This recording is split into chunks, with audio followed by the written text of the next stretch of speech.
Archaeology News, the news you can trust.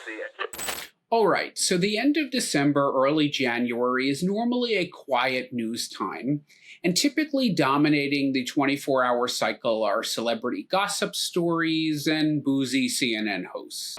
Okay, tell them what's going to happen. I'm going to get something. But not so in archaeology, as this year we've already got a lot going on with some major breakthroughs. So here's your archaeology news.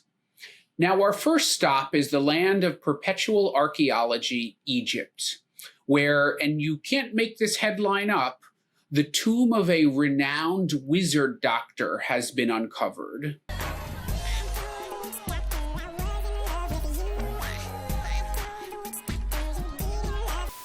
For this story, we're headed specifically to Saqqara, known for its famous step pyramid, which we've already discussed on this channel.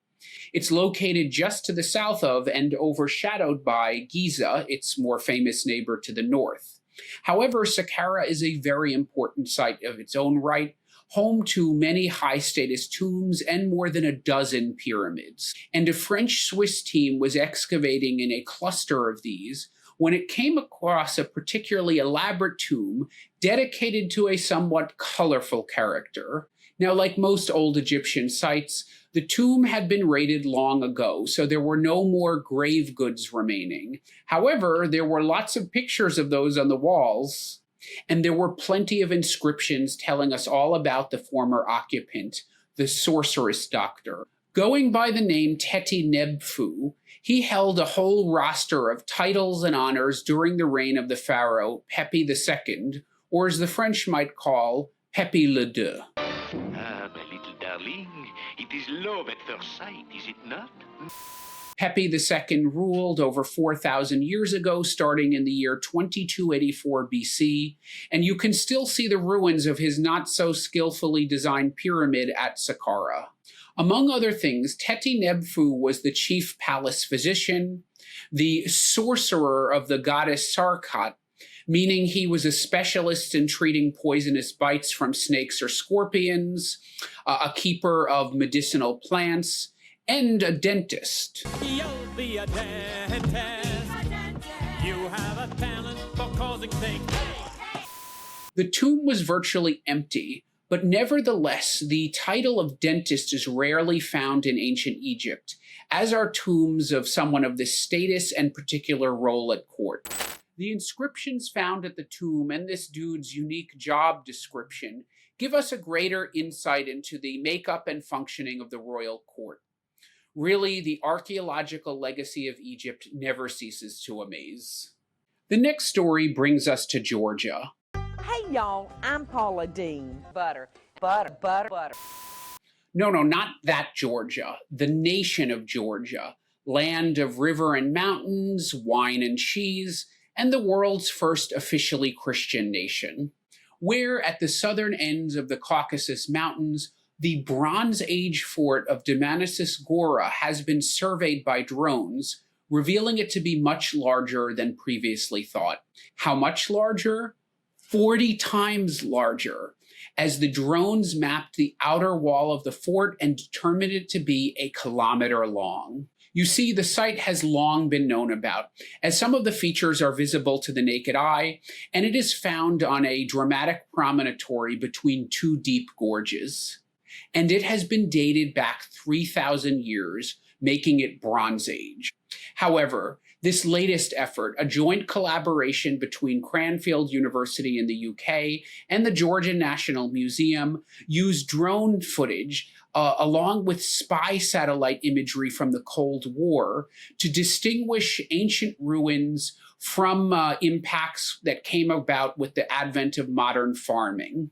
And this allowed for both a more expansive and a more granular view of the total site and the archaeological elements within it. This work establishes Dmanisis Gora as an early urban site. But don't get too excited. It's not as if it was particularly densely populated.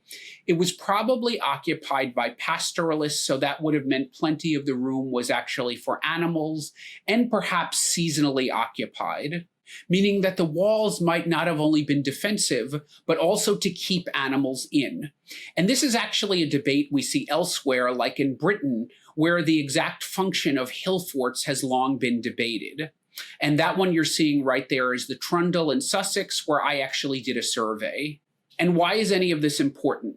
Well, you may recall from previous episodes that at this time, the Eastern Mediterranean was suffering from what has been referred to as the mysterious Bronze Age collapse, in which a lot of the major civilizations and urban centers simply fell apart.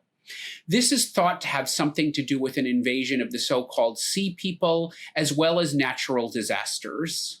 But Dmanisis Gora seems to have thrived during that time, even though it would have been linked to the Eastern Mediterranean by trade. So this could potentially tell us something about the causes of that Bronze Age collapse. Anyway, excavations are ongoing and it's a large site, so we will know more eventually. For our third story, we are off to southwestern Germany to a town called Heilbronn, just north of Stuttgart. And just north of the town center of Heilbronn, there's an area called Nacker-Gartach, and there's a specific place name, Steinacker.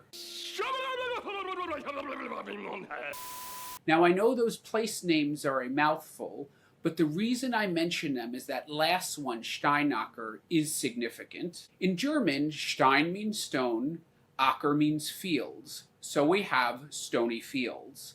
The problem, the soil in this area is not stony, and knowing that Roman settlements were in the vicinity, archaeologists have long figured that farmers long ago found ruins in the soil, and hence they named the region Stony Soil. If you remember the film Gladiator, which is loosely based on historical events, that took place around the year 180 AD.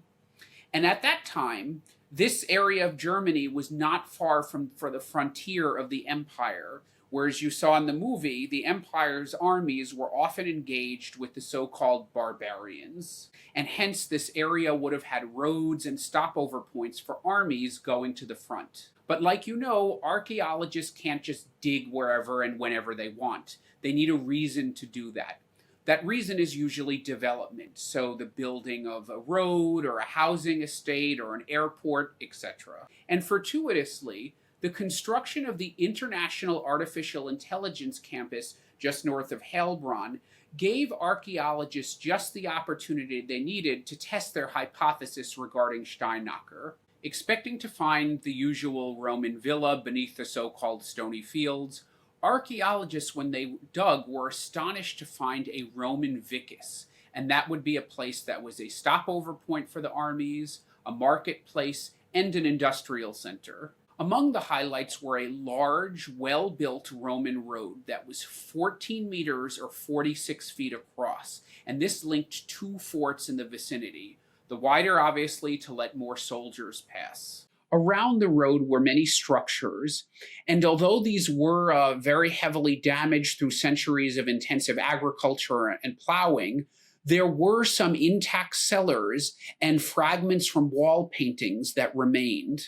The highlight, however, was the Temple of Mercury, that would be the god of war, and the associated statuary that was found with it.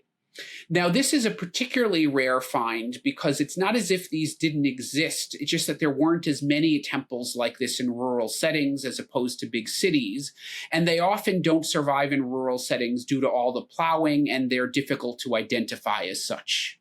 There were also a few burials, but these are isolated and suggest a later, very late Roman Empire date. Now, the area itself was abandoned in the 3rd century as the borders of the empire were pushed back. However, the lack of burning in these buildings suggests the site was just kind of evacuated and not actually sacked by the barbarians. And there it was, sitting just beneath the farmers' fields 1,800 years later. Well, there you go, 3 stories to start the year, and judging by the volume of stuff coming across the wires, there should be plenty more where that came from. Hey, if you like what you heard, give me that thumbs up below, hit that bell to subscribe, or if you want to support more independent archaeology content, consider contributing to my Patreon, where you can enjoy some exclusive members-only benefits and other goodies. Until the next dig.